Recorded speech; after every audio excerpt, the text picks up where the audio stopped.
My name is Dr. Andrews Dwayne Risher. I'm the author of Lessons That I Learned from My Father and My Brother. It is a memoir and a self-help book. I wrote the book to pay tribute to my dad and my late brother. My brother passed away in 2017. So after getting my doctorate degree, I committed myself to writing this book because I wanted to pay tribute to the two men that I looked up to and that I admire. This book is a great mentoring resource, a great mentoring tool. I was a young person who was born with a learning disability. I had to go to a special school, and as a matter of fact, the doctors told my parents that I would at best become a janitor and I wouldn't even finish high school. If you fast forward to my life to where I'm at right now, I have 5 college degrees. So I'm proud of the efforts that I have made. I'm from the inner city, but what I'm doing right now is giving back to my community so that the community can pay it forward, and we can continue to grow as a people and as a community to be inspired to do great things. My favorite book of all time is the autobiography of Malcolm X. I enjoy reading books written by Gabby Bernstein, and right now I'm reading The Millionaire Next Door. I enjoy traveling, I enjoy cooking, spending time with my family, and I especially enjoy talking to youth. Upcoming events include just speaking to various organizations. I'm also working on creating my own financial literacy curriculum called Math is Money. I was an educator. I worked in the public school system for 21 years as a 6th grade math teacher and as an administrator. This past year, I went back into the classroom after leaving my position as an assistant principal.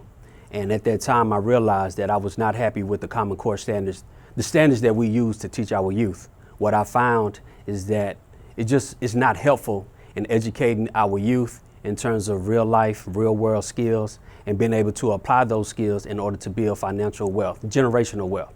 And so I wanted to take it upon myself to create a book or a resource where I could teach those tools or teach those things to students so that they would be better equipped now and in the future.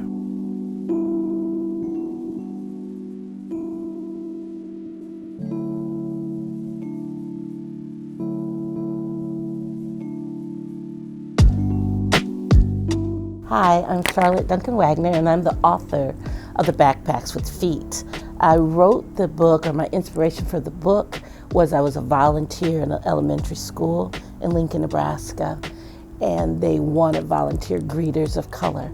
And I would speak to the kids. I'd stand by the door and they'd never talk to me until 4 weeks later when I was introduced, because we tell our kids not to talk to strangers. So the Backpacks with Feet came about because I would see their hair and their backpacks and their shoes. So sparkly, light up shoes, backpacks with characters on them and all kinds of beads, braids, hijabs. And so that was my inspiration for the book. I volunteered in the school system here, also in Tennessee, in Murfreesboro, as well as in Iowa. And I always wanted the children to be inspired. So there are books, there's words of affirmations in the book. It's very diverse. There's even a glossary in the book about different ways to say greetings in different languages. I came to Murfreesboro, Tennessee after working with State Farm. I was 31 years in the Midwest, and then I came here in July of 2019, and I've recently retired. So my next act is I will be working with Creative Seasonings Catering, which is my husband's catering business here in the Middle Tennessee area. The things I love to do, I do love to volunteer. I love to thrift shop. I journal. I am involved in Alpha Kappa Alpha sorority, and so I will get involved with the chapter here, as well as spend time with my family. I'm a member of Bethel Missionary Baptist Church on Holly Grove out in Walter Hill, or Las Casas, and I enjoy singing and Bible study and the Willing Hearts Ministry. I have written all my life. I am not ashamed to say I'm 60 years old as of May of 2021, and I've probably been writing for ever since I was about 8. So wanting to write a book was something that I wanted for my son when he was little. And so my son is 31 years old, so it took me a while to take the step of faith to become a self-published author. So writing you can write, you can journal, you can put down your ideals, but I love to listen to people, and I'll hear stuff and I might make a note, and then that will just bloom into a scene. So this Backpacks with Feet, it happened because out of my volunteer. And so after I'd taken a writing class in 2010, then I kept working on it, and I finally, it took me 7 years to actually get it published. But it's a read aloud book. It's very lyrical. It's funny. It is really something the whole family can do. Because my children are 11 years apart, the thing that we did, regardless of the age, was to read out loud. So the Backpacks with Feet, it's got colorful penciled pictures. The kids, small kids, love to look at the pictures. Middle school kids love to read it out loud to them. It's been very rewarding to get the feedback. So when I wrote the book, I did my own focus groups. And the kids would say, oh, I see yellow, I see green, Oh, they'd say, the Backpacks with Feet wear cowboy boots and shoes with swoops. And they'd look at their feet so they could identify just by the words in the book. So it's really something for everybody, and it's going to be a book that all of you will enjoy.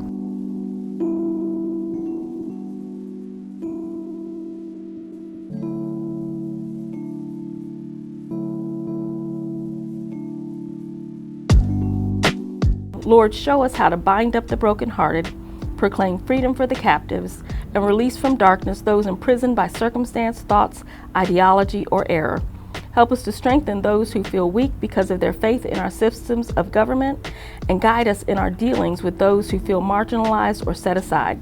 Let us be peacemakers and oaks of righteousness.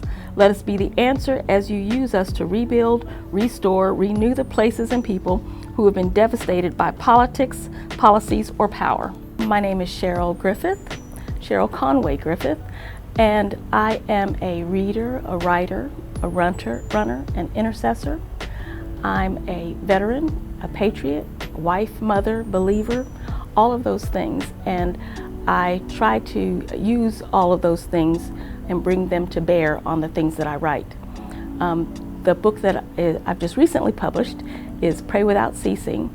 It is 31 daily prayers for our nation, and it was born out of the last couple of years that were really, really challenging, and I came to a place where I didn't know what to do with what I was feeling, whether it was fear or anger, or whether it was frustration. And as a believer, I realized that the thing I needed to do was turn to God and give it to God. So I started praying. Because I am a writer, I write my prayers. And so I started praying and writing, and I did this for 52 weeks, and I wrote all of my prayers, and this book is 31 of those prayers. Writing is something that's central to what I do. I've always written. I've lately, as I've gotten older, realized the value of writing out my prayers. I can go back and look at them, and I just feel like my writing gives them to God directly. And in writing these prayers, it was just important to me to be able to capture everything that was going on and put it somewhere good. I would look at, the news, I would look at all of the clips that were coming out and all of the things that were happening, and it was just really disturbing. And when I was able to pray and write my prayers out, I was able to get that out and not have it just sit here, not doing anything, and feel like I was contributing something to what God had for us and what God wanted us to do. And so it was just very important for me to continue. I did invite some other people to join me and pray and fast for the year. We did this weekly, and it was just something that I was able to say, okay, I've given that to God. Okay, I've given that to God, and I didn't have to hold on to it. So in writing this book, out of my concern for my family, my community, my church, my state, and my nation, I realized that there was nothing I could fix, and I didn't know what or how to do it. And then it occurred to me, as a believer, we should use the weapons of our warfare, which are prayer and fasting. And so that's what I began to do. And so all of the things that concern me, all of the people that I love, all of the things that I'm involved with are included in this book, because ultimately we want our nation to represent what we believe, and we want to be moving forward as opposed to backwards. So I prayed for our safety, I prayed for our schools, I prayed for our government, our law enforcement, everything that came up over the last year and a half, I prayed for and I prayed about. And what I ended up getting from it is just a sense of peace and a sense of an ability to be able to then, after giving the concerns to God, to be able to move forward and be active in my community and to do the things that I want to do. So I became a prayer activist that led me to become even more active in my community, and that's something that's important to me. I write more Christian nonfiction, self-help, things to help us grow closer in our relationship with God, because the authors that I have enjoyed reading, like Francis Roberts or Mark Batterson, have encouraged me to grow and encouraged me to step into purpose. And that's what I want to be doing with everything that I do.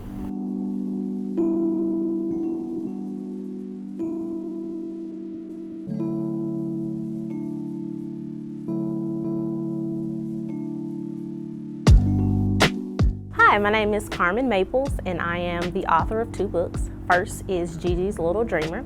This book highlights the relationship between my mom and daughter. They are 2 peas in a pod, so it's about all the fun things that you do at Gigi's house. So I wrote the story based off of what my mom did with me and my grandmother did with me. And so my mom was just like, oh my goodness, I want to do a thing where every time we go on a field trip, we read about everything that we want to do, like go to the zoo. I want to find a zoo book. And every time we go to the zoo, I want her to point out the things that are in the book. And I was just like, Mom, how are you gonna do that? Like, it's not a book for every field trip that you want to go on. And then she was just like, one day, like, you should write one. And I'm just like, nah, joking, type thing, because I never saw myself as a writer. And so when my daughter was born, I woke up in the middle of the night and I was thinking about all those things that you do at Gigi's house, because my daughter is now born. You're manifesting all these things. And when I woke up in the middle of the night, all the words from the book were in my head. I grabbed my phone and just typed it all out. And that's how the first book came about. So that was just based off of my experience and the things that my mom wanted to do with my daughter that she used to do with me. And so the second book, after we had a great 6 months, 7 months or so, we had a lot of people saying that, your book is really geared toward girls. I would like something for boys, so you keep that in mind. And my daughter, because I want to write books based off of her experience, and she's starting to color now. So she's picking up crayons, she's coloring on the wall and the table, and books, of course. So I created a coloring book, an affirmation coloring book, as you start speaking those positive things in your child, so they can learn these words as they color. So that is how Chloe's ABCs with Luca coloring book came about. In the future, we went to a farm nearby last October, and she's into learning animals and their sounds. And off of that experience, we created Chloe and her new farm friends. So that's a future project for us. I just want to stick to, for now, children's books. I want to tell my story through my child, the experiences that we have, and just put in a book we can share with other families, and she can look back and have something that she, contributed to. Yes, my mom mentioned it, but I didn't think, like I said, I didn't think anything of it until I woke up and saw the letters, the words, and I typed it out on my phone. And sometimes you think you have a good plan, a good idea, and you talk yourself out of it. So I woke up, you hold it for a few days. I showed my sister, and she was like, you have to do something with this. Like, this is cool. How many authors do you know? You should go ahead and figure out how to do this. So, Google all type of thing, how to do it. Found out the process of going through Amazon, and now I'm still trying to work on the Barnes & Noble, the Walmarts, the Books A Million, all of it, because it's not clear cut. When I am not writing, I am spending time with my little one. Her name is Chloe, hence Chloe's ABCs with Luca. Chloe is my daughter, spending time with her and my husband. We just do different fun things while we're here in the city. Shopping and reading. I try to read 2 books a month, 2 to 3 books a month. So in my spare time, I'm either at home reading or playing with my daughter. It's been a wonderful journey. And a lot of people say, well, why don't you do a book about this and this and this and this? And I'm like, I have to wait. I can't just, I know some people can, but I just have to wait on an experience, an idea from God, and go from there. So yes, we have the new farm book coming out, but it was just one of those, like an aha moment, like, okay, this is kind of making sense. I think we can do a book idea from it. But yes, and after the farm book, I'm just waiting on the next one to see what will happen. I don't have any plan after that, but when it comes, I'm like, okay, I see what you're doing. This is a good idea. We're gonna run with it.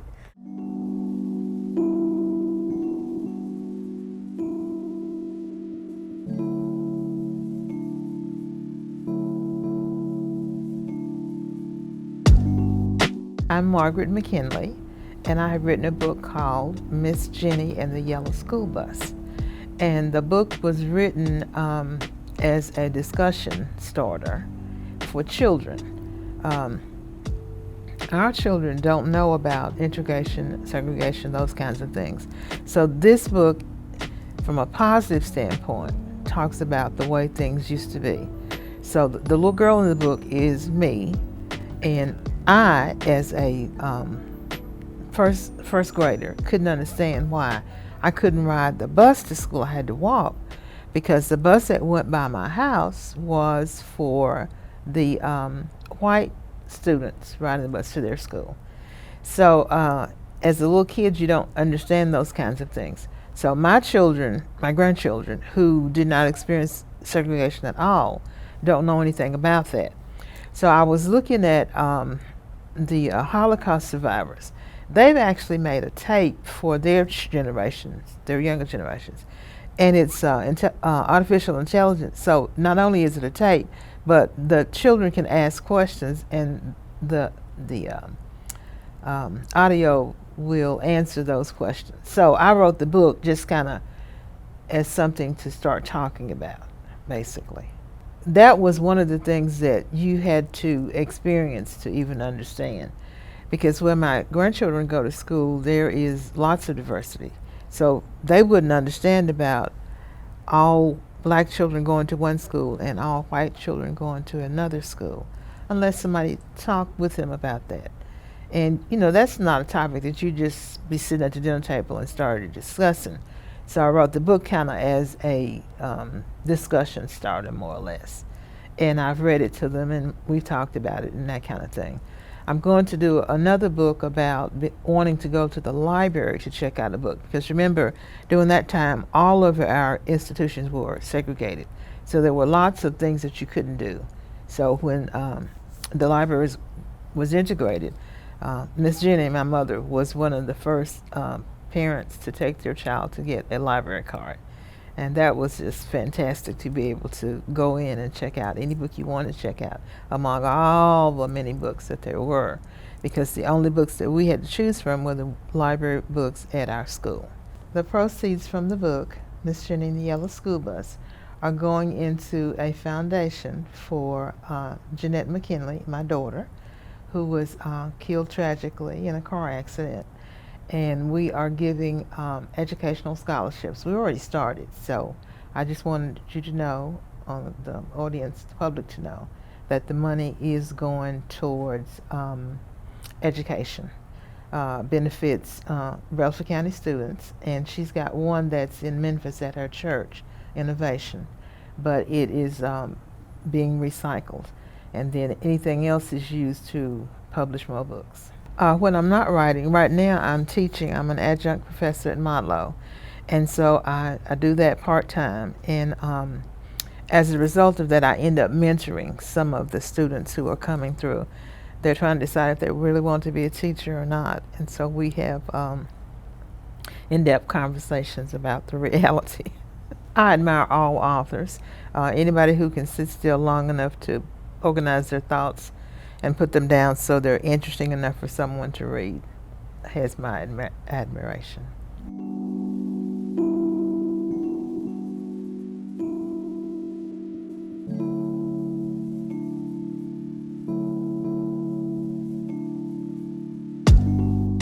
My name is Teresa Robinson. The title of my book is The Mysteries of Wentworth Manor. I mostly write fiction, poetry, but I am dabbling a little bit now into fantasy fiction. I was very much inspired by Jude Devereaux, and she does a lot of fantasy fiction, and I really would like to get into that genre. This is my very first book. It's my baby. I actually wrote this book when I was here, when I first moved to Nashville around about 2014. I just got this idea and I started writing. And I remember writing in the margin, do something with this. This could be something. And I kept adding on to it, and it became a book. But I was so nervous about actually publishing this. And so my best friend stole it from me and told me that if I didn't publish it, she was going to publish it with her name. So I had to publish it.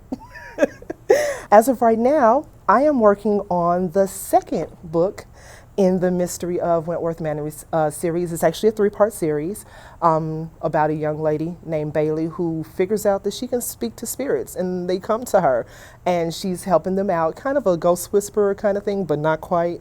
And so now she's befriended this family in Virginia, and they're helping her to come out of her shell and be more of a outgoing person, and with that brings its own little challenges. So the second book is going to go into her challenges as to finding out who she is and what she can do, and if she even wants to continue to keep doing it.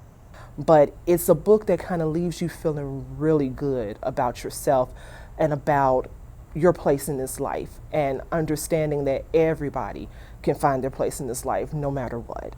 No matter what the circumstances are, where you come from, where you're going, that we're all human and we can all find our place in this life. And so that's one of the things that I really want people to kind of take away from this book. It's just it's a really great, fun little read, and it actually makes you feel good about yourself. And, you know, everybody can use that every now and again.